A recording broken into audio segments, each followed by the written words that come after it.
Welcome to the Wired to Hunt podcast. This week on the show, I'm joined by Jake Hofer to discuss the very most important things you need to consider when on the hunt for a new deer hunting property. All right, welcome back to the Wired to Hunt podcast, brought to you by First Light and their Camo for Conservation initiative. And today we are wrapping up a series that we loosely started a month-ish ago on access, different ways to get access to hunting ground. And we've talked about leasing, we've talked about getting free permission. And today we're going to discuss how to buy a hunting property of your own, especially how to buy your first. You know, that very first property you take the leap on takes some nerve. It takes some guts. It takes a lot of planning. And for a lot of folks, it is intimidating. So today, I'm joined by someone who has a lot to share on this front. He is a real estate broker himself. He's helped many people purchase their own first farms. He has gone through this process himself and bought a farm of his own too. And he is the host of the Land Podcast, which is all about helping people get the information they need to make a land purchase themselves. A hunting, deer-related recreation property, whatever it is you want. Jake Hofer's got the information to help you do that. He's also the host of the Exodus Trail Cam radio podcast.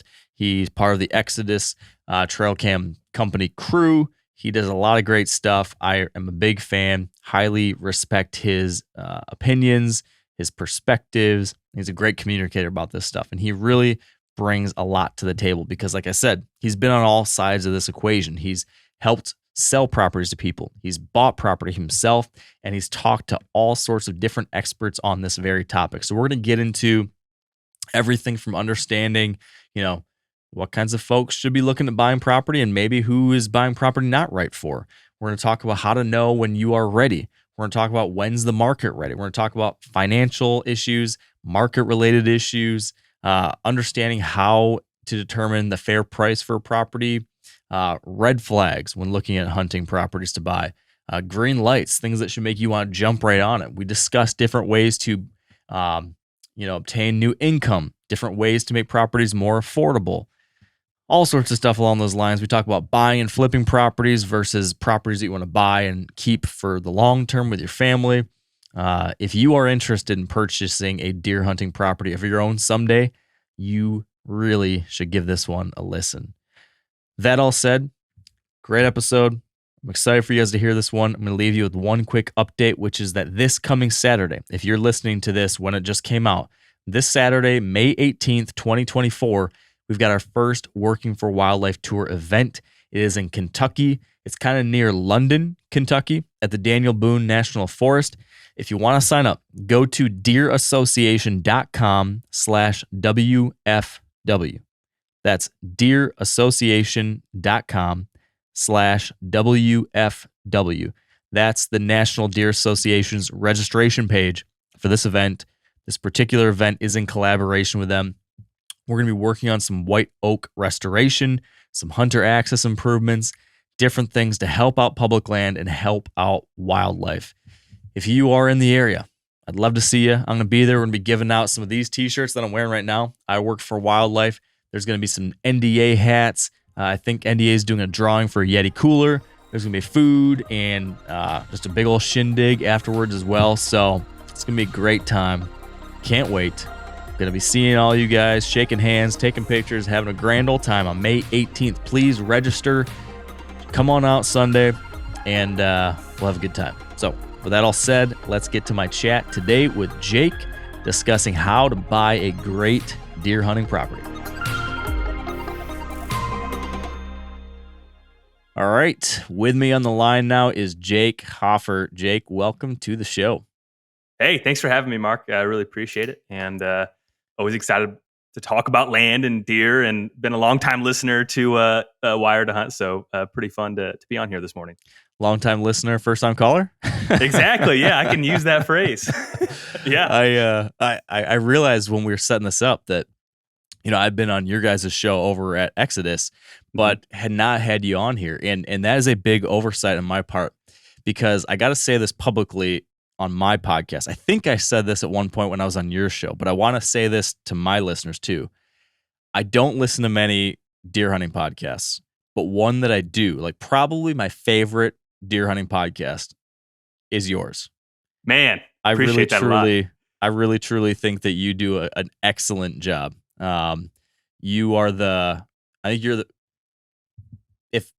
I would say you're the best deer hunting podcast host that I listen to. Man, that means a lot. I really appreciate it. Don't go back and listen to any old episodes for anyone that wants to check this out. It's like one of those things you hopefully get a little better. And I think we've had the ability to interview so many excellent people and look at things from different angles. And there's so many podcasts out there now with so many different sub niches and cultures. And, it's easy to get lost in the mix of all the different podcasts out there. So you find one that you like and tune in and pick up what you can. So I really appreciate that. Yeah. Well, you're welcome. I think our brains work the same way. Like when I have listened to other shows, I sometimes get frustrated with other people asking questions and just be like, you should ask this, you should say this. Why are you not doing this? And with you, you're always doing exactly what I would have wanted to do. So maybe we're just too alike, but maybe I don't know. But it turns out well. I enjoy your guys' stuff. You guys do a great job across the board. Everything you're doing, Land Podcast, Exodus, Trail Cam Radio, all the gear you guys are making. I just want to start it out by giving you guys all big kudos. Yeah, really appreciate that.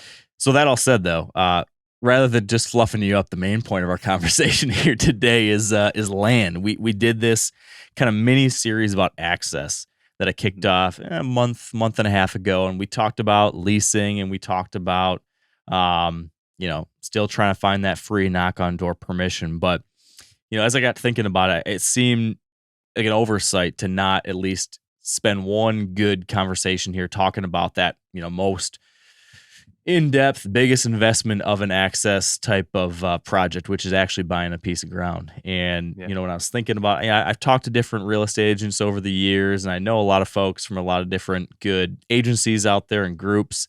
There's a lot of good options. But you bring something unique to the table, and not that, not only are you a licensed broker yourself and you're helping folks do this, but you're also talking to a million different people through your own podcast about buying land.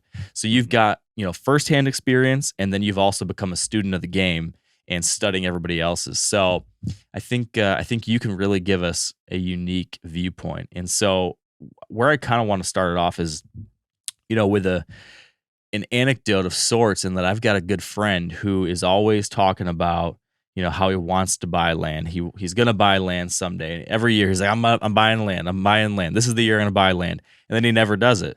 And it's always because, things aren't right, or, the market's crap, or, everything's overpriced, or there's always something.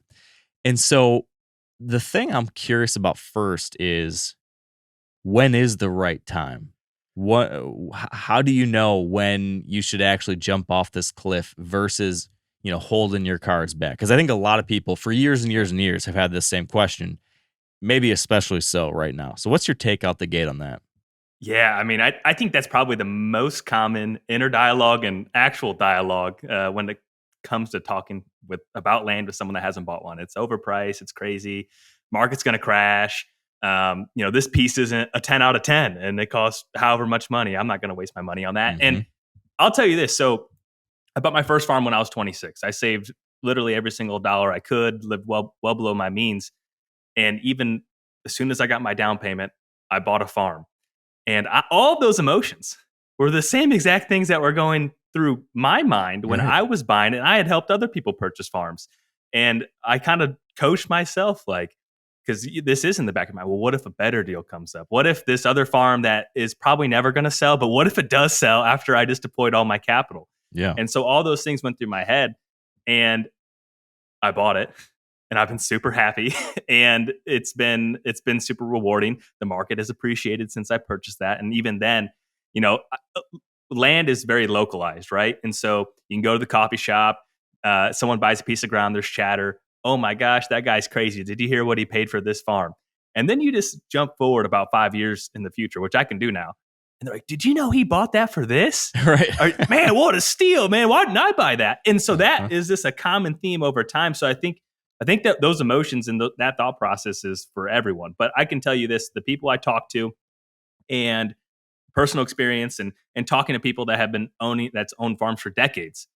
And it's the same. I bought a farm. It wasn't perfect, but I got into it. I made it a little bit better. And then I decided I want to get closer to home, or I wanted something a little bit bigger.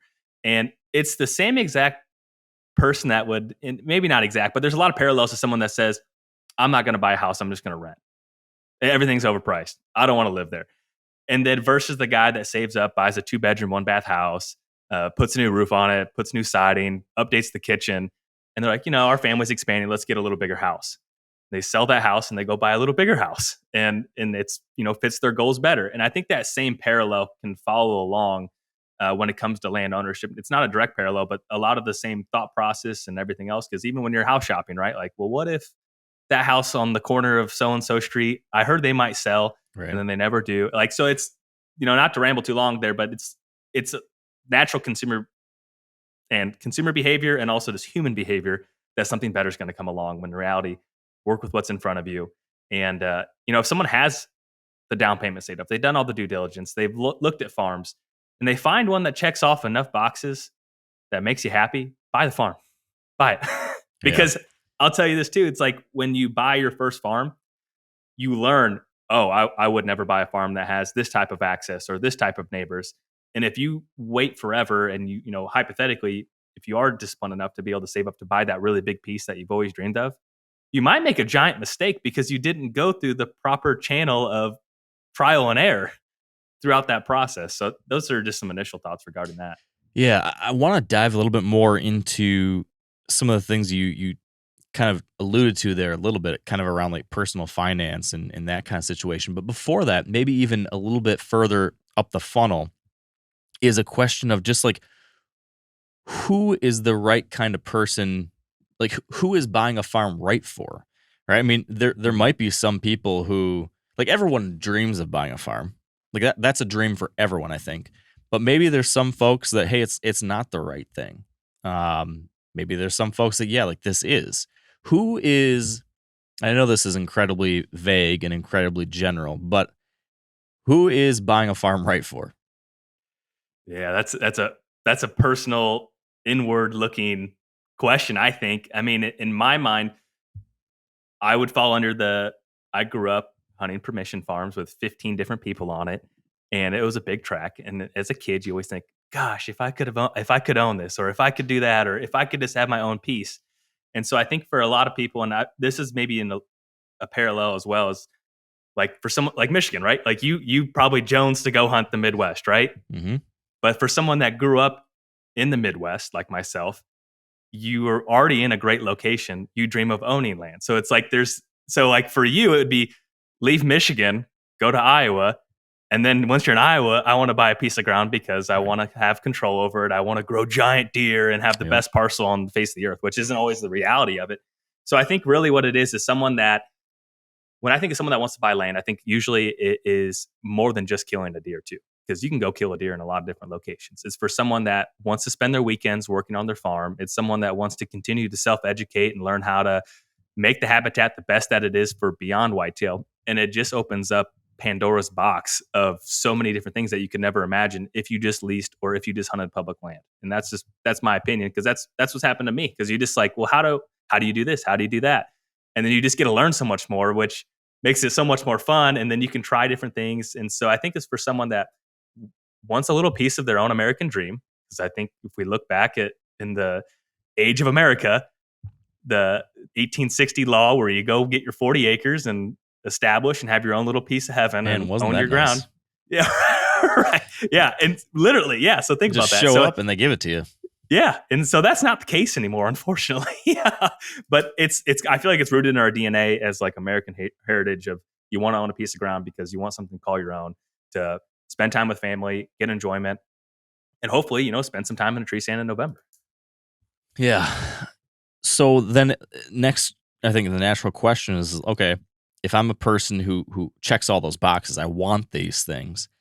The next thing, and I had this same thought process myself, was, okay, I want this thing, but when am I ready to do it? There's a lot of questions around personal finance and and when do you know that you can actually afford this kind of thing? I'm the type who came from a very financially conservative family. So the idea of cashing out my life savings to buy a farm or something terrifies me. Kind of feels like I need to be a millionaire before I can afford to buy a 20-acre farm to feel comfortable. Yeah. Yeah. um, how do you advise someone think about this? How do you advise somebody look at their own personal finances to determine, okay, yes, I can carve out this to buy a starter farm or something? How would you think through that? I think one good exercise, and this is actually from a guest who has an accounting background, worked at the Big Four, also a very financially conservative guy, have become good friends with him. And his exercise was, could definitely afford it, but he basically practiced what his monthly payment would be. So he was saving up his down payment, and okay, I think I'm $1,500. Let's say is my budget per month for a farm, and so he would continue to save $1,500 and make sure that everything, the wife and kids and house and everything still taken care of, and kind of go through a practice run. And when you realize that there's no pain in that and you can easily do it, you have the margin in your life. I think that's a great way to do a dry run. It really is, if you're just practicing that payment. And the beautiful thing, hopefully, in your career is your income is going to accelerate. The land is going to appreciate. Obviously, you don't want to count on appreciation, but historically, over a long period of time, you can count on appreciation. You can count on forced appreciation. And then I remember sold a farm, and it was a guy that started with nothing, owns a lot of ground in the area. And I was like, how'd you do it? And he's like, well, I just invest in land because I can control it. I can improve the soil. I can control my crops, to the best of his ability. And he's like, I was like, do you have any other form of retirement? And he's like, no. And so like, there's all ends of the extremes that I've dealt with, of like 100% all in land. Right. And then you have some people who are really successful, and it's like, they kind of feel like they're cheating on their retirement to buy a farm because they're like, Right. well, it's not going into my 401k and it's going to that. And so I think it comes down to the personal appetite and personal risk tolerance is what it really comes down to. But I think the most practical advice is save up your down payment, maybe figure out whatever your future payment will be, and just practice. And then say like, oh man, 1,500 might be a little bit too much because the kids are in travel baseball and blah, blah, blah. I can only do 1,000. Well, now you know, and it's not like you make this huge commitment and now you have to figure out a different way to come up with that deficit. So I think that's probably one of the most practical ways, or just this is the most simple thing. Do a monthly budget and see how much money you have, and that's not accounted for is another really easy way. But I just think there's so much emotion to it, and it's so different to what a lot of people think is a good investment, because you talk to 10 different people that have no clue about land and they think you're crazy. All you can do is deer hunt on it. Why would you buy that? What's the income? Right. All these different things. And then whether it's good or bad, I've talked to so many people that have found so much success in this space that you become like, you see there's another way to do this. And it can be a viable investment. It can be a great way to even build some wealth in reality. Like there's just so many different ways to do it. And that's the beauty of it. It's like, there's so many different ways to do it. You can buy your 40 and be happy with it and own it for 50 years and give it to your kids, or you can continue to snowball and build up to something like Bill Winke, for example, like a really good example of that a lot of people would be aware of. Yeah. So is there any kind of data out there as far as averages, either by state or region or anything, as far as like how the market has appreciated over time? Like what kind of expectations could I have if I were to invest in land? I know it fluctuates. I know it can change, but like a 10-year average, is it like on average, like, hey, it's usually appreciating 5%, 10%, 12. Like, I'm thinking like if someone's thinking about, okay, how would I compare and contrast an investment in land versus an investment in the market, where you can expect 4, 5, 6%, whatever it is annually. How might land be the same or different? Yeah. So farmland, traditional farmland, you can see anywhere between an appreciation historically of 10 to 13%. And so that's a headline. So does that include the commodity of cash rent or growing those crops? But regardless, as an average, as a rule of thumb, 5 to 7% of annual appreciation is what we can expect. Now, we are leaving, in my opinion, a historical run of land values during the pandemic era. Land appreciated so insanely quick across the entire country, all forms of real estate, right? And I remember talking to some really sharp people, and they're like, well, inflation's out of control, and the best hedge against inflation is land.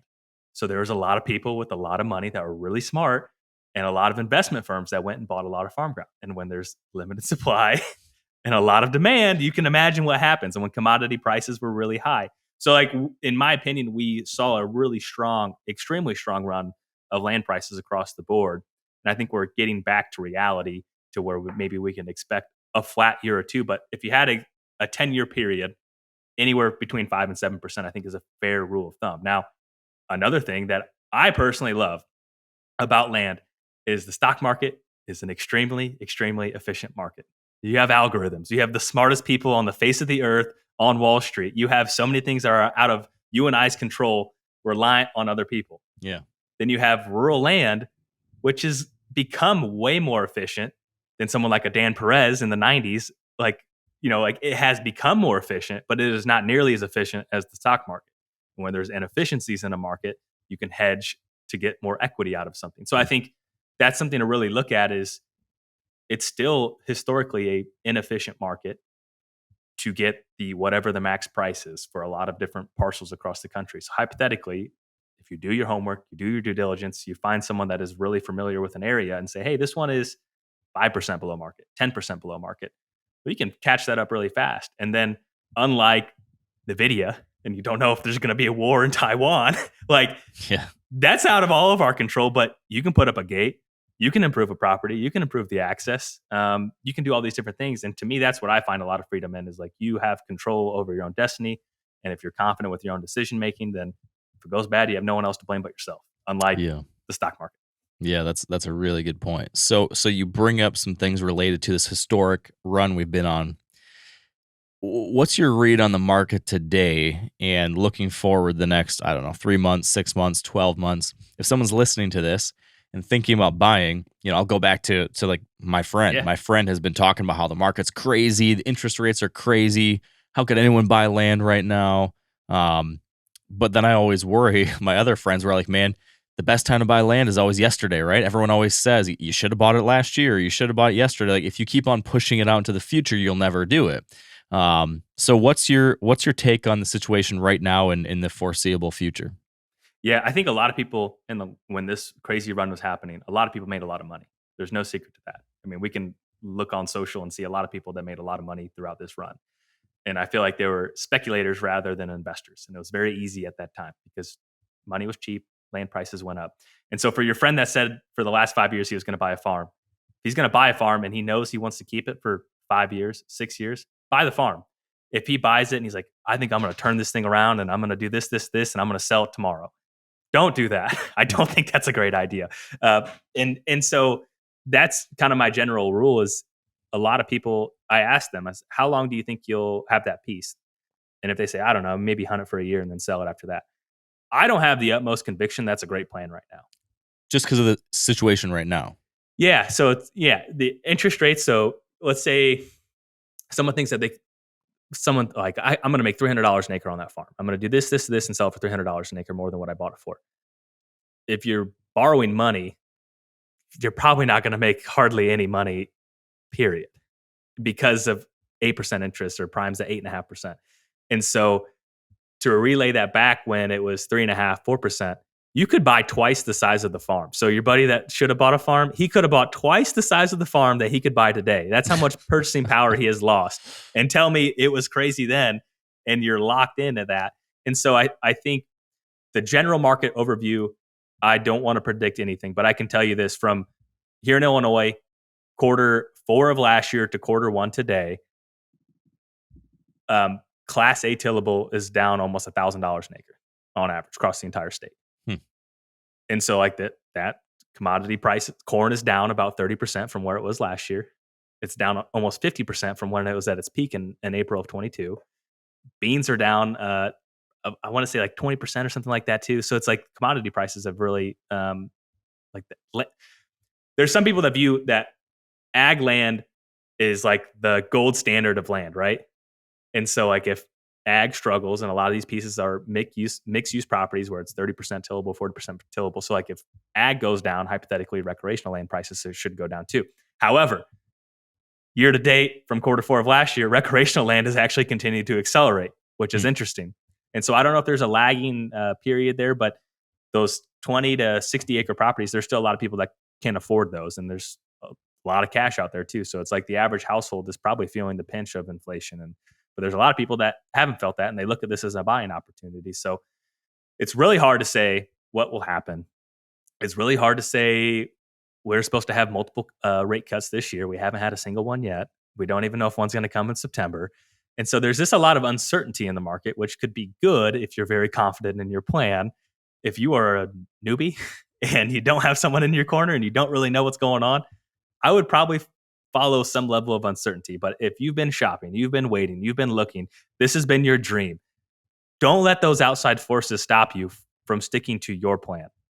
Like, it's your plan. It's not the averages. It's not all. It's your plan. It's what you want to buy. It's what you want to keep for 5 years, 6 years, 7 years.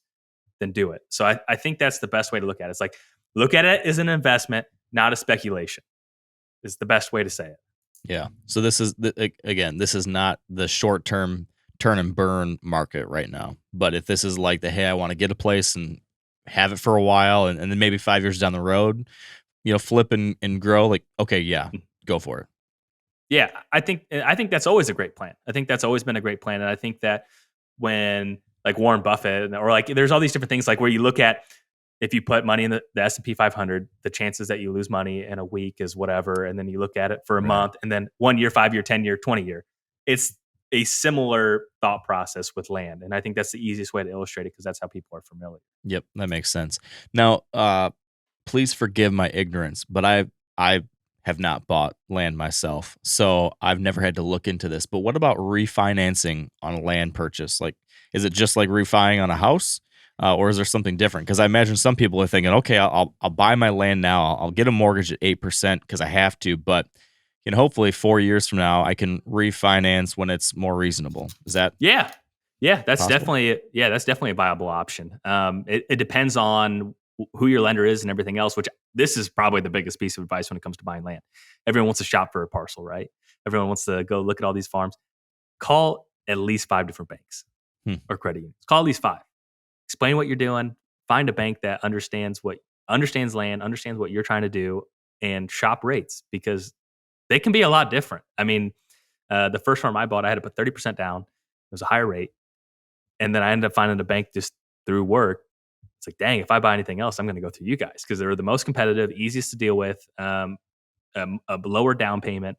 And so I think that's a very key, important piece here to talk to multiple banks and find someone that understands what you're trying to do before you go find a piece, fall in love with it, and then you call your local bank that you've banked there since you were a kid and got a $10 deposit into it. Like, call some more banks, all right? Because that's just as important as getting a good deal. Arguably, like if you can save 1% on a purchase of that size, it makes a huge difference. So yeah, you can definitely refinance. Something that's also interesting is land loans.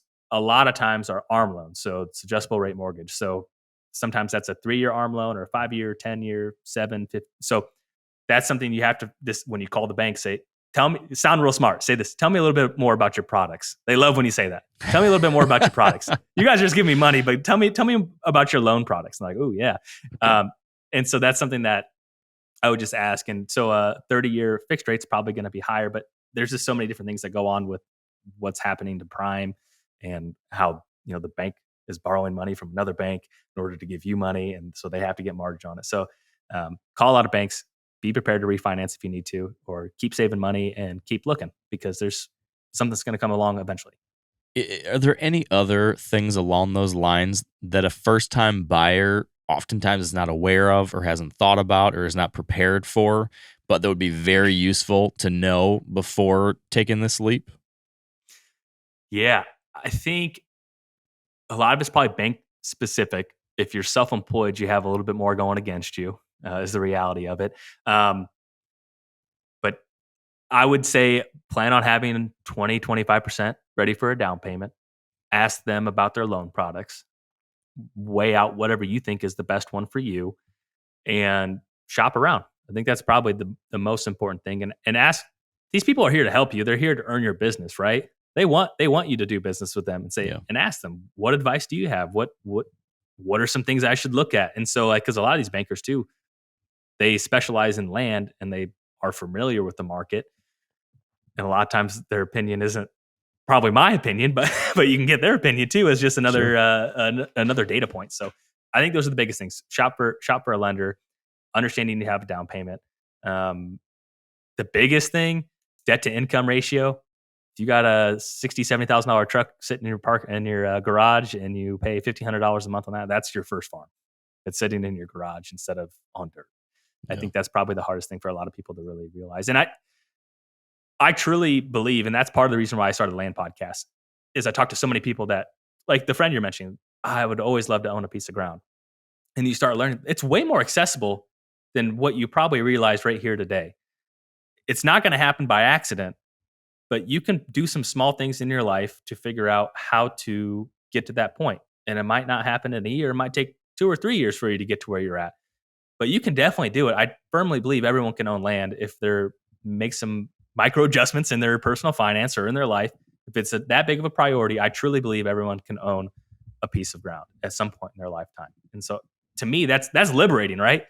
Because a lot of people are just programmed, well, I wish I was born into a farming family, or I wish I hit the lottery, or I wish I did this, or I wish I did that. Quit wishing and just put together a plan and get there, because you can do it. Growing up, I just dreamed of owning a farm. Like that was like, no matter 5 acres, 10 acres, 20, whatever it was, like that was my goal. And it was way more accessible than what I think everyone realizes. And so Yeah. I just want to champion everyone of not to get discouraged and not to say, oh, it would be really cool to own a piece. If you want one, you can do it. I guarantee it. So one of the things that a lot of folks consider if they're, on the fence about this and it feels like a financial stretch a little bit. I know one of the common piece of advice that we'll hear is look at ways to derive income from your property. So, essentially find ways to get dividends of a sort from it. You can either, put crop into or put land into production, lease out your ground for row croppers, do a timber harvest on the property, sign up for some kind of government program, all that kind of stuff. Um, there's options, but I'm curious, if the headline is like, hey, you can make money off your property through all these different things, and I think most people know like that's an option. But when you get into the nitty gritty of it, how does someone go about assessing the potential? Like before they buy and they're thinking like, okay, can I afford this farm? I think I can maybe afford it, but man, if I could make some money off the timber, and if I could make some money, if I could get this in Equip, or if I could get this in CRP or something that I've heard about on these podcasts, and all of a sudden it was bringing in another $800 a month, that might help a lot. Like, how does someone actually figure that out? Because there's a lot of like hypotheticals, like, yeah, do this. But then when it comes down to the brass tacks, how realistic is that? How do you figure any of that out before you buy the place? Yeah, that's the importance of having an agent for sure. I hate to be the guy that like champions the industry here, but you need a good agent. No, but in all seriousness, those are really good points. And so I think that a lot of people just know to your point, the very surface.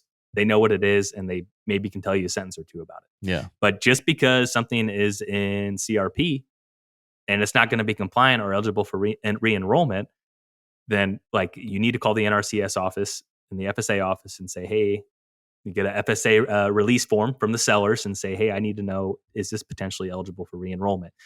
Or so just to break down, so like cash rent, if a piece that is recreational, usually there's not going to be a bunch of farmers that are super excited to farm it in a lot of parts of the country. It's more of like they're doing you a favor to farm it. That's been my experience on multiple pieces. And Why is it? Just because Too small? everyone has giant equipment, and there's just so many. It's like, yeah, I will farm it. It's kind of what it feels like a lot of times when you talk to them. You pull my arm. Yeah. Now that might be different if you're looking at a different type of farm, but for someone that's looking at a 40 and there's 10 acres of tillable on it, Yeah. your highest income is probably going to come from CRP. Now you have to own that farm for 1 year before you enroll CRP. So if you buy it and you think, oh, I'm gonna get CRP payments right away, you need to own it for a year before you go into enrollment, and so that's really important. The other thing too is it has to have cropping history. So let's say someone bought it and it was in pasture before, and then they bought it, they put it into beans, and then they're selling it, and you think, oh, I can put it into CRP next year. You wouldn't, because there wouldn't be enough cropping history. So that's where there's a lot of things that go into this to really get a full idea and plan and utilize those free resources like the USDA office provides. That's their job. They have that information for you. So I think that's probably one of the biggest things. And a lot of recreational farms, you are lucky if you can get a quote unquote 3% return. like you'd be lucky. Now, back in the day when land was a little bit cheaper and there was better CRP payments relative to the price of land, it was easier to get that. But most recreational farms are probably looking at 1 to 2.5% in reality as a law of average. Can you explain what you're saying? When you say you're getting 1 to 2%, that is cash. Yeah. So meaning, okay, so 40 acres, and I don't know if it's actually going to pencil out to the percentage range that I'm providing, but let's say 40 acres for $200,000, and there's 10 acres on it, and you're getting $200 an acre of CRP payment. So that'd be 1%. Okay. That's probably reminiscent to what most people are going to look at. So okay. In reality, in my opinion, most of it's like, it's going to help pay for food plot seed, or it's going to help pay for whatever I'm going to put onto it. And so it's hard. Now, there's different parts that, to me, like the best, if you're a guy that said, I need to scratch my investment itch and my hunting itch, the best, everyone wants a big block of timber. I know that for a fact. Everyone wants a big block of timber because they think that's the best. If that is you, I would look at a marginal tillable type ground that could be enrolled into CRP, or a CRP farm. And I'm talking 80 acres and it's got 2 ditches in it or 3 ditches in it and a place to have a couple stands. It's going to be an easy farm to probably burn out, but you're going to have the income from the CRP, and that's going to help you, maybe buy a little bit bigger farm. So I think that's something too, is whatever you have in your mind, you have to be able to be flexible. If you want to have that investment type piece, then you're going to have something on there. And you brought up timber, and I think that's a great point. And this is just my opinion. I think a lot of people look at that as a land shortcut, and I don't think it's probably the best thing for the timber that's on it. So there's a study out of University of Iowa, and black walnuts outpaced the S&P 500 historically. Wow. So when you chop down that tree that has Steve Hansen and Skip have both given very similar independent opinions on this topic. I've spent time with both of them, and they both almost gave the same concept of, it's like shooting a 160-inch 3-year-old, like cutting a young timber. So like people look at that and they're like, oh man, I can my down payment's $40,000 and I can get however much money from a timber cut. When in reality, if you waited 10 years, you could have got drastically more. So I think it's a good thing to have in your toolbox. It's something to consider. I think you really need to talk to a forester and get a professional's opinion, because I think that here I could walk 15 farms and one of them is like, oh yeah, there's some timber value on this, because everyone has the same concept of the short-sighted mind of like, I'm going to go in there and buy it, I'm going to get all the trees out of it, and I'm going to get some money back. In reality, if you were truly trying to scratch that investment itch, you were going to actually do a crop release, let those trees continue to grow, take care of them, and let them grow. And then that value doesn't leave, right? Like that tree's there, barring a thunderstrike hits it or a tornado rips through it, but like that value is going to continue to grow. And to me, that's something that needs to be protected rather than exploited. And that's just what my gut says. Like there's a lot of ways to find success to what you want to do, but that's just my public disclaimer of think twice before you just try to extract all the value out of the trees. Cause I think it's, in my opinion, being exploited. And is it something that is commonly like accepted practice to get a forester out there with you before you purchase a piece of ground? Like tell your agent or tell someone, hey, I'm interested in buying this, but I want a forester's perspective. Can you get away with that kind of thing? Or I think it'd probably be dependent on the seller. I think some sellers would be open to that. And here's the reality of it too. It's like, we're all dealing with different personalities, right? Like you can have some super relaxed sellers, and then you can have some people that are really uptight. And so I think that's probably dependent on the type of seller. And I think I'm not anything close to a forester, but I can at least give you a starting point or a springboard of like, yeah, this is a really good example of one that has some value now, but will be exponentially worth more in however many years. And when you go to sell that, right, that value isn't gone. You can portray that value to the next guy. Sure.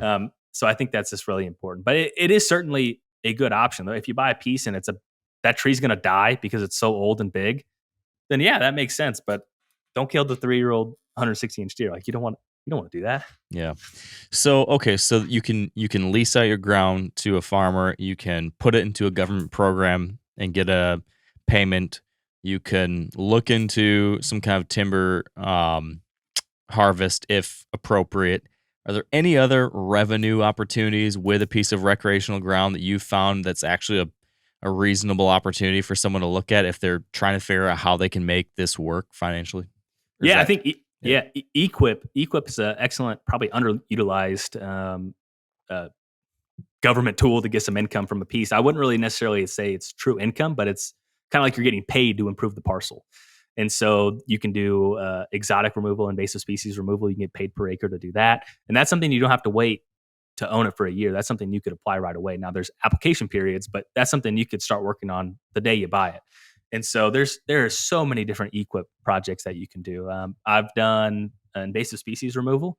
I've done tree planting, shrub planting, and there's a lot of them. I mean, there is a pile. There's bird houses. There's brush piles. There's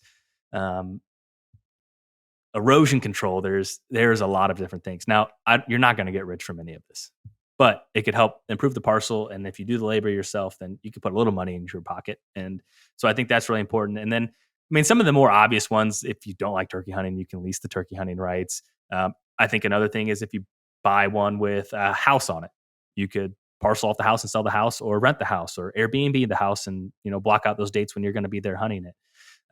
I think another one that is probably more advanced, but something to consider. There's no secret. There's a lot of solar panels going up.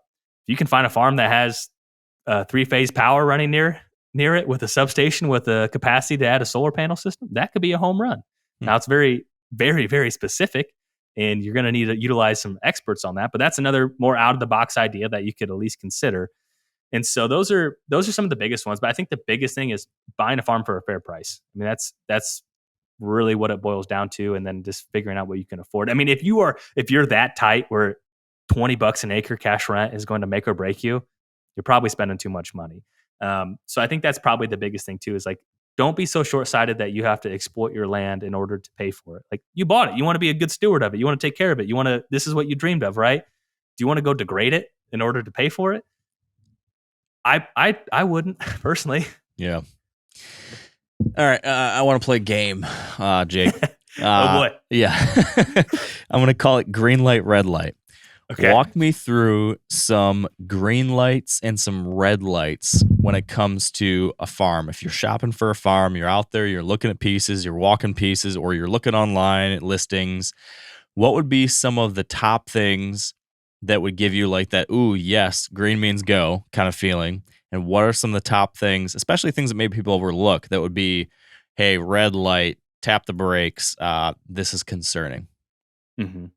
When we start with the green light or red light first? Let's start with the greens, because people want to be excited and want to buy a farm. So we'll get them all excited, like, yes, you can buy. And then you can confront them with the reality of the red lights. Yeah, I think one of the most obvious green lights, and probably something that I have noticed a trend of people being way more focused on access. Whatever the predominant wind is, that's what they really, really want. So I think that's probably one of the biggest things of looking at, is this access suitable to your goals? Because I think that is one of the most important things here too. Everyone in their head thinks they need to buy a farm and kill booners. There's not a lot of farms that can truly produce that. Yeah. If someone tells you that, they're lying. In my opinion, they're not hiding behind every tree in Illinois?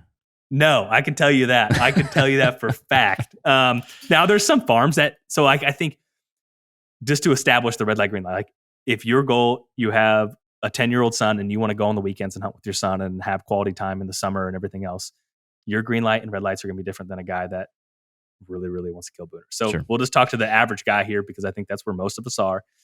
Access is huge.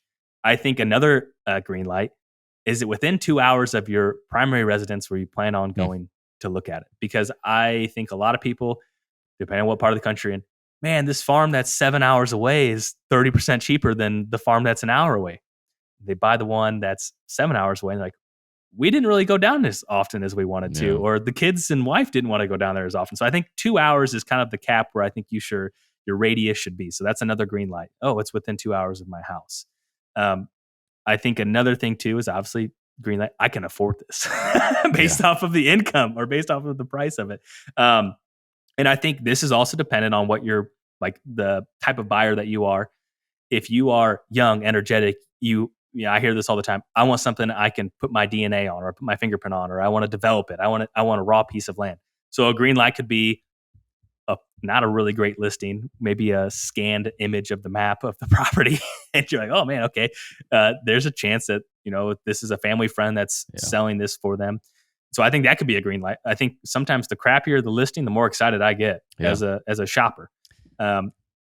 There's some benefits of a really nice listing. I mean, if there was an amazing farm that was marketed really well and I was in the market and checked off all my green lights, I would be excited. But I think that's something that people can get excited about, of like, ooh, talking about inefficiencies in the market. Right. This is an inefficiency of marketing this property. And if I can go walk it and see that, this fallow field is actually recorded FSA acres and I can get it back into production, no problem. Or all these different things. So those are some other green lights. Another one is, I know that farm's in a great neighborhood based off of my own knowledge or my agent's own knowledge of, yes, this is in a good neighborhood. I think those are some other bigger green lights. I'm trying to think of anything more out of the box that would be a green light. While you're doing that, I'd love a little bit more thought on the neighborhood thing, because I think that's one of those things that like has been drilled home. Like, we know we need to be in a good neighborhood. I've learned that myself, and I think it's great in practice and it makes a lot of sense, but I think sometimes it's easier said than done. Yeah. Have you found any tricks to the trade as far as how to get a better assessment on that if you're not from the area and you don't know these people and maybe your agent doesn't like know them firsthand? How do you go about getting a feel for, man, is this a good situation I'm getting into, or is this going to be a mess? I think one thing you could do is walk the property edges of walk the boundaries of the property and see how many stands there are. What type of stands are they? I mean, that sounds really bad, like a profiling another hunter, but it's kind of the fact of it. Yeah. If they're all double buddy stands 10 feet off the ground, they're probably not going to be the best neighbors. I hate to say that, but they might be great people, but if your goals aren't aligned, they're probably not going to be your best friend. And so, go ahead. Well, so that brings up another question, though. So this is something I've debated myself, which is, would I rather be surrounded by a bunch of not serious hunters who might not have the same goals as me? But like, so the downside of that would be like, okay, they're going to shoot every young buck and they're never going to pass on the deer I want to pass. But the upside might be that they're not very good at hunting, or they don't take it serious, and I might have a better chance, to kill the one big deer in the area because, I put in more time, effort, yada, yada, yada. Now, the flip side is like, do you want to live in Mark Drury's neighborhood where, Mark Drury and Jeff Lindsay and all these guys around there have got the most incredibly managed farms. They're all managing for big deer and they're all really invested in it, right? But at the same time, you're surrounded by people that really know what they're doing. Which is better? Like, I've kind of done both. I've had both. I haven't been neighbors with Mark Drury, but I've been neighbors with someone that is maybe as serious as that person. Yeah. And it is a little debilitating when if you have a big deer, your odds of killing that deer are very low. Right. Now, the good thing is there's a lot of deer that they probably wouldn't want to shoot that are mature and still make me happy. Yeah. Versus I've hunted farms where it's heavily hunted, and I don't spend much time on those farms because there's not a deer to the age class that I would like. So I think if you would ask that question in like the early 2000s or 90s, when we didn't have cell cameras, we didn't have all these different tools to make not so serious hunters more proficient to kill like a solid buck. And there's nothing wrong with that. But if your definition of what you want to shoot is, slightly above that solid buck or older than 3 years old, I think the 3-year-olds have gotten easier to kill with all the tools that are available. So I think that has probably changed. I think I would definitely rather have Mark Drury or someone like that as my neighbor, because I think that it's going to be a more target rich environment. There's going to be better age class. The deer are going to be healthy because they're spending a lot of money, leaving a lot of crops. And yeah, will you ever compete with them? Probably not on a smaller parcel, but you kind of get the fringe benefits of what they have going on. Yeah. Versus opening day of gun season and you get cell cam pictures of the deer. You're hoping, oh man, I hope he makes it through. And then exactly. It's like, this is the last picture I ever get of that deer. That's the last picture I ever get of that deer. And to me, that's more frustrating than like, hey, congratulations, you shot a giant. You did all the work. Yeah. I'm really, really happy for you. So to summarize, I'd rather have the super serious name. Yeah. Okay. So were there any other major green lights or kind of under the radar green lights that you wanted to mention, or do you want to move over to some of these red light situations? I think another green light is as you're walking it, seeing the sign. And I think that's obviously a good thing. And there's actually been a lot of farms where, like, I know there was a big deer on that farm just from hearsay, and you walk it and there's not that much sign on it, but you know that deer had spent a lot of time on that farm. Right. And then there's other ones where you walk it and you're like, wow, this is tore up. There's got to be giants on there, and then there isn't. So I think that's something that, like, if you're ate up enough to save up a bunch of money and deploy capital to buy a farm, you probably have your own spidey sense of whitetail hunting. Trust your gut. I think, like, don't trust the agent blindly. Don't trust the seller blindly.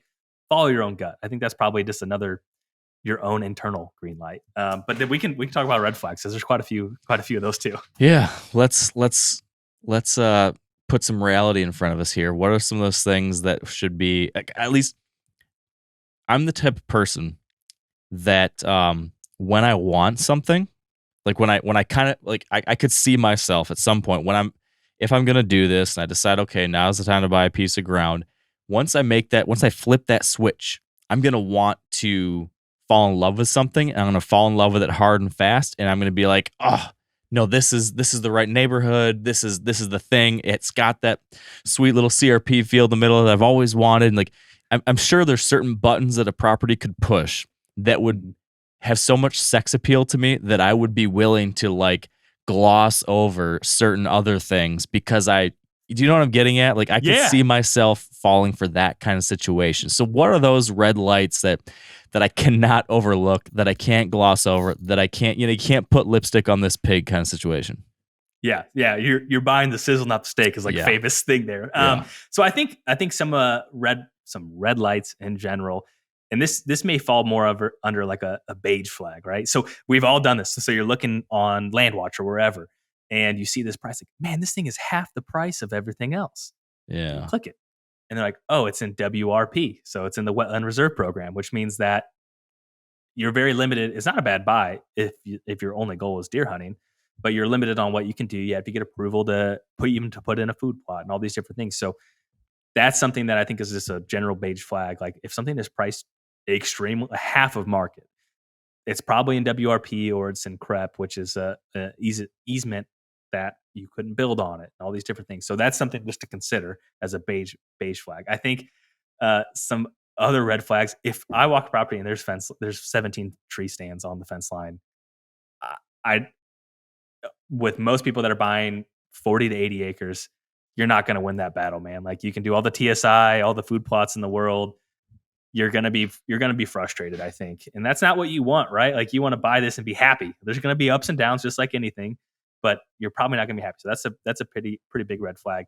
I think some other ones that are, you kind of have to get a trained eye, like if it has EPA risk. Like, there's been a couple run-ins there where it's like, this is probably too good to be true, or there's probably more to the story here, and that's something else to consider. So how would you know that?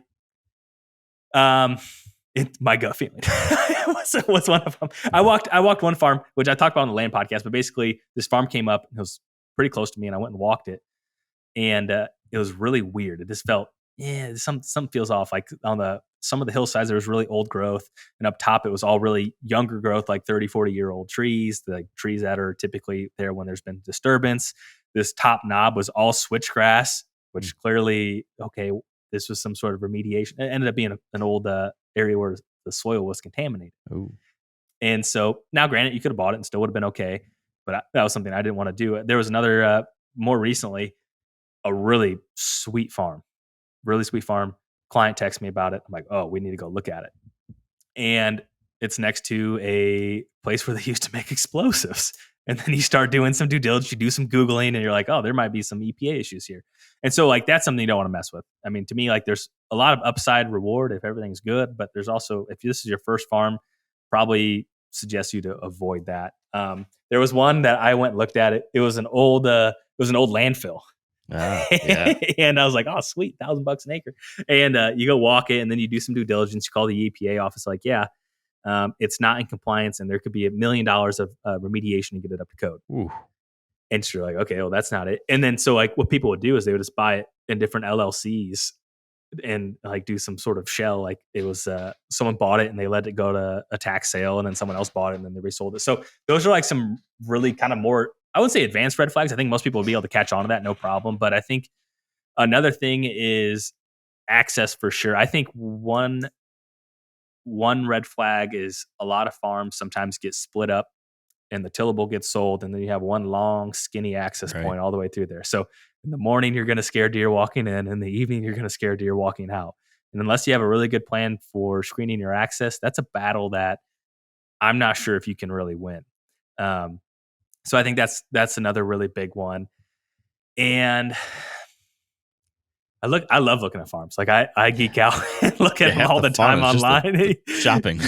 Yeah, for sure. And so I think another like more red flag is typically these are in all caps: mature trees, giant bucks, turnkey. And you know, okay, there's maybe mature trees, but are they cottonwoods or Yeah. is there really giant bucks? Because what you might call a giant buck and what I call a giant buck might be two completely different things. Or turnkey is another big one too. It's like, so what makes it truly turnkey? Because they put in a clover plot and a box blind, or because like there's a million things you can do to your farm, right? Like quite literally, maybe a million. And so like if it's just the two or three things, is it really turnkey? And are you paying a premium for a non-premium property? And I think this is another potential red flag is like people talk about a flip house, or they talk about like the landlord painting the outlets white. Like everything is just white.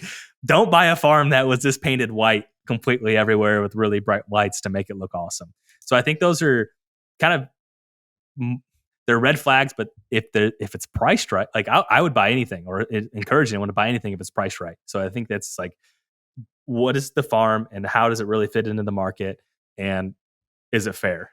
And so that's the easiest way to say that, but it's kind of dynamic. But those are some general red flags. Or in some parts of the country, if there's a oil rig on it in the heart of the farm and they got to drive in there every single day in and out, like, are you going to be happy with that? Right. So yeah, Wind turbines. Yeah. I hunt thing. a farm that had a wind turbine on it, and it was just all day. Did you go to sleep and you still hear it? Yeah. Did you ever have issues with like, folks coming in, checking on those, like the utility trucks and stuff? Or I always wondered, I've had a bunch of those put up in some of the areas that I hunt. And I've wondered, like, gosh, what if that happens to one of the pieces that I hunt? Well, the deer, I imagine the deer get used to it to a degree, but I could also see like every time they come in, that buck will jump back 80 yards, and how many hunts might that mess up? Have you experienced that? I hunted a couple times. I'm like, I'm over this place because it wasn't, like I'm a big advocate of like, we only have so many days in November, so many days in October. And if I don't feel really good about it, I don't want to spend time there. Yeah. So yeah, I think that, but here's the thing. So it's like, this goes back to the investment versus hunting. What if you buy that and you get a letter from a windmill company and say, hey, we're going to pay you $15,000 a year. We're going to put up a windmill. If it's the investment version of you, you're going to say, yeah, put that thing up tomorrow. Yeah. But if it's truly a hunting parcel, you're going to say, I don't think so, but it is a lot of money. And so that's why all this is so personalized. It truly is. And that's what makes it fun. But yeah. So I hate going back to like the financial side of things, because we spend a lot of time on that in the front end, but it's such it runs through so much of this conversation, I guess, because when you're mentioning like that turnkey property, that's something I've seen a lot when I've done my looking and stuff. You'll see this property that they're on the listing. They've got trail camera pictures of the big bucks, and they said they put food plots in. There's stands up there, and like usually those pieces, like I don't even want to look at them, because I'm just assuming like they've already marked it up the way I would want to mark it up someday, right? Like if I were ever going to buy a property, it would be to start small, do the work, and then I can flip it and make money off it, because I would do all that stuff myself and market it, yada, yada, yada. When I've seen that somebody else already does that, I'm assuming it's probably overpriced, and I'm not going to have like that margin that I was hoping to gain myself by buying it, improving it, and selling it. So my question is like, how do you go about figuring out what is a fair price? And if I'm trying to do what I just described, which is I want to buy something that has opportunity for investment growth by sweat equity and whatever, how do I pick the right property for that kind of thing? I mean, I'm assuming you're ideally looking for an undervalued property with a lot of potential, but how do you find that kind of thing? And is there anything unique in the search process compared to what you've been describing already? Yeah, I think that's a great point. Cause I think that's the majority of people is they want to buy something that is rough and make it quote unquote turnkey, whatever that is to them when they go to sell it. And so a lot of it is this patience in searching a lot, I think is the best way to say that. And I think that if you're a guy that for sure just, hey, I want to, but here's the thing, like even those turnkey farms, like there's still so much stuff that can be done that is potential value add, right? Like if they did two of the million things, well, there's still 998, whatever, things to do. So I think the biggest thing is like figuring out, okay, the average parcels are selling for this. And because everyone thinks that there's a lot of assumptions in the world of land, right? Like you hear people like, oh, he bought it and he just doubled his money. That doesn't really happen. And so I think for overall, so I think the biggest thing is seeing if the average price is 4,000, he's asking 4,100, and he has $10,000 worth of box blinds on there. Well, maybe that actually pencils out to a fair price for 4,100, and you could still like do value add. I had Pat Porter on the Land Podcast. He's written books about real estate. I bought a bunch of them, and they're very quick reads, and I like him a lot. And he said, people don't have imagination. Take the imagination out. Like, so do the work. And I think that is why a lot of those properties do go well, because someone buys their first piece of ground. Maybe they never put in a food plot, or maybe they've never put up a blind. And so I think if that was me and I'm trying to do this, yeah, it's to quote unquote turnkey, but what could I do that I can see in my own eyeballs to take the imagination away for the next person and do those things that truly add value to the property. And so I think that's the best way to do it. But in terms of like figuring out the best way to find a raw farm, it's patience. I mean, that's just the reality of it. It's patience. And I think going back to like the green lights and red lights, I think a potential red light would be a farm that's been on the market for a very long time, right?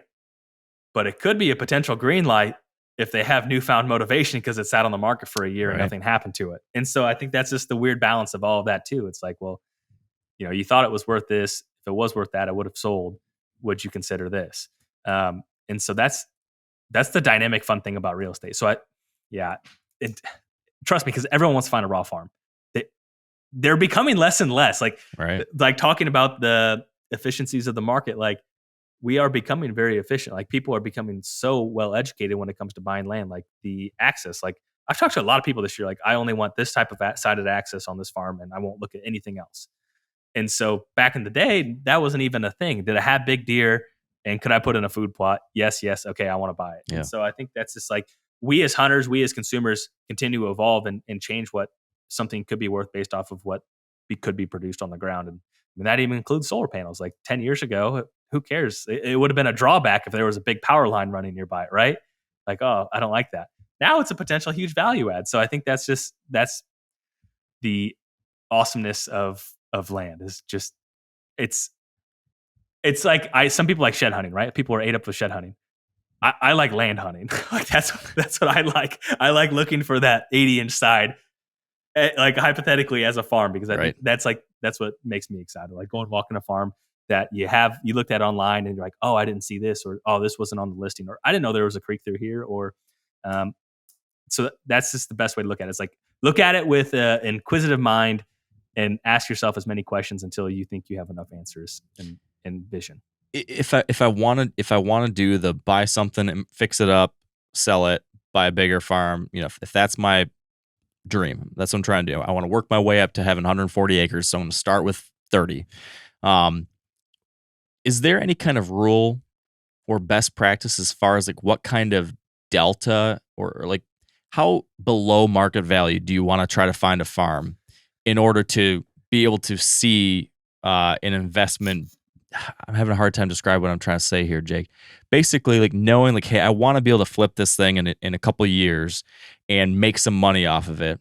How much under what everything else is going for do I need to look for to define this as like, okay, this is an undervalued property that gives it, like, if the going rate's $5,000 an acre, would a $4,500 an acre property be something that would be worth buying because I can bump it up and fix it up and then sell it for $55,000? Or am I looking for something that's like $2,000 less than everything else? Like what's if you can find one that's $2,000 $2,000 an acre below market, then definitely buy that. Yeah. No doubts about it, because those don't hardly exist anymore. I mean, I think the maybe something, I think even, like I said, at a fair price, because people don't have the vision. They can't see what you could do to it to get it to a $5,000 an acre piece to $6,000 an acre if you do this, this, and this. So I think that's one way to look at it. Okay. I think the other one is if you could find something that is, I mean, honestly, like 10% below market, I think is a pretty something to get a little bit excited about. Okay. And so, but that's looking in the rearview mirror where the market has been. Where is it going to be in the future? And so I think that's a general with them. Like if you can find something for a fair price that checks off, within 2 hours and you have value add and all these different things, then that's good too. I mean, there's clients that I've helped that bought things at what felt like maybe a touch above fair, but time has been on their side and the market was on their favor and they did really well with those. And so I truly believe that the biggest bottleneck to land ownership is paralysis by analysis. Because like we've just been talking this whole time, and I feel like I probably haven't educated you anymore to get you excited to do it than when we started. Because there's a like, lot though.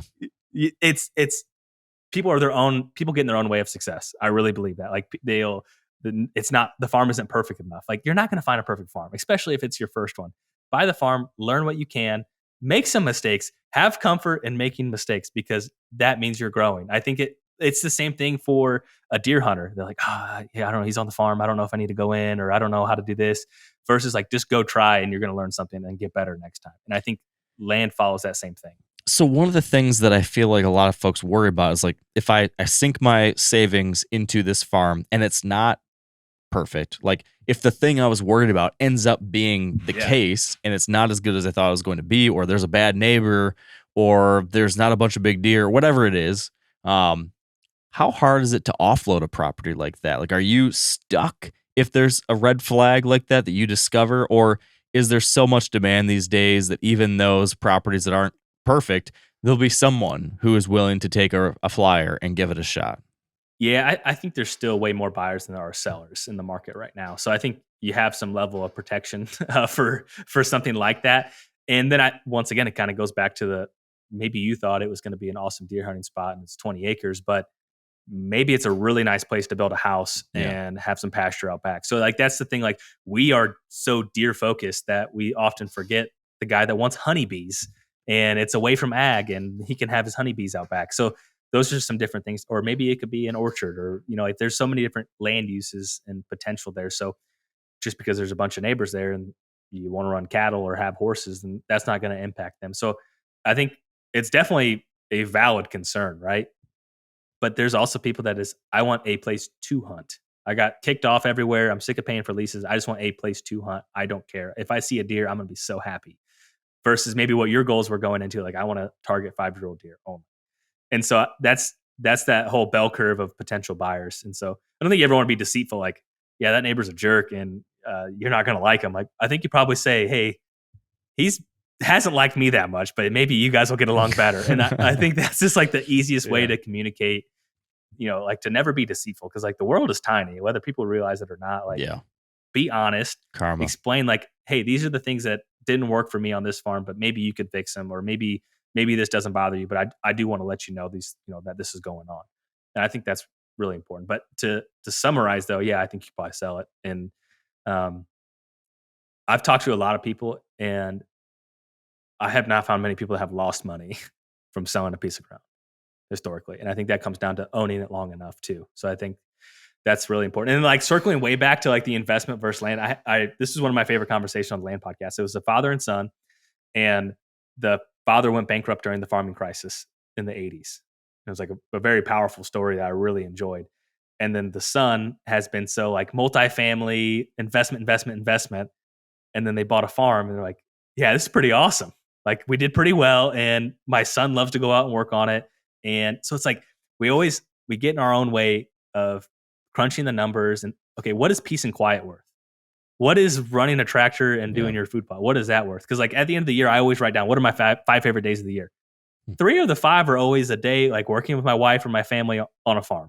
Like that's me. So like, what is that worth? To me, it's worth a lot. And so like, I think that's the biggest thing is we get so caught up on like the numbers, we get in our own way. This farm doesn't have this, or this one could be better. Or did you hear about this other farm? It's like, you got to give yourself permission to be happy and move forward with what you want.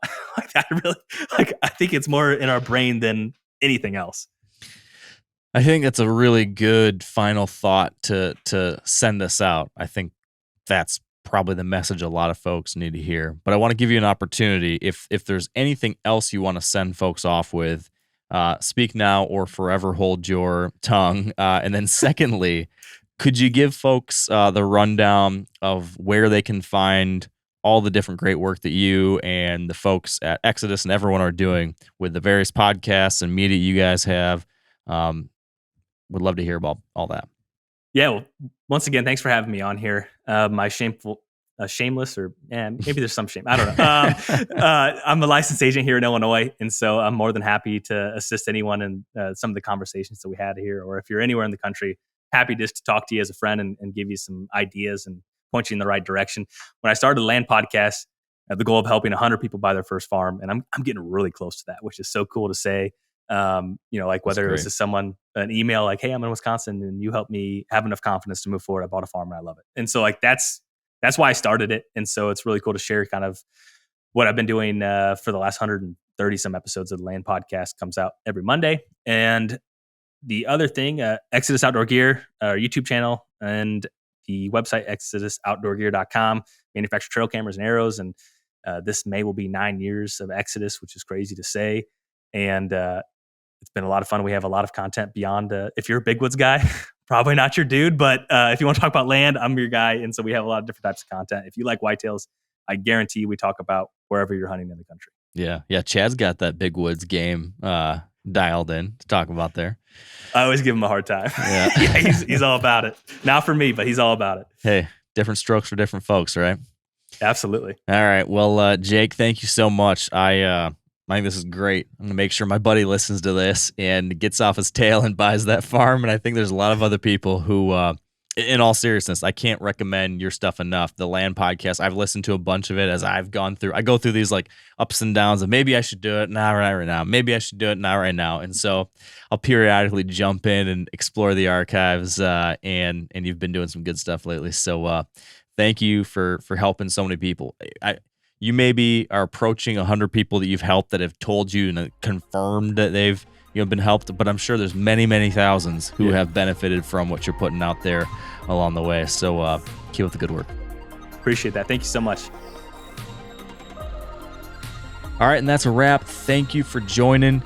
Thank you again to Jake for everything he shared with us. I think we got a wealth of information there. And as I mentioned earlier, if you're looking for more, go check out Jake's podcast. Go check out the resources he mentioned. There's a lot more there to dive into. So with that all said, thanks for being here. And until next time, stay wired to hunt.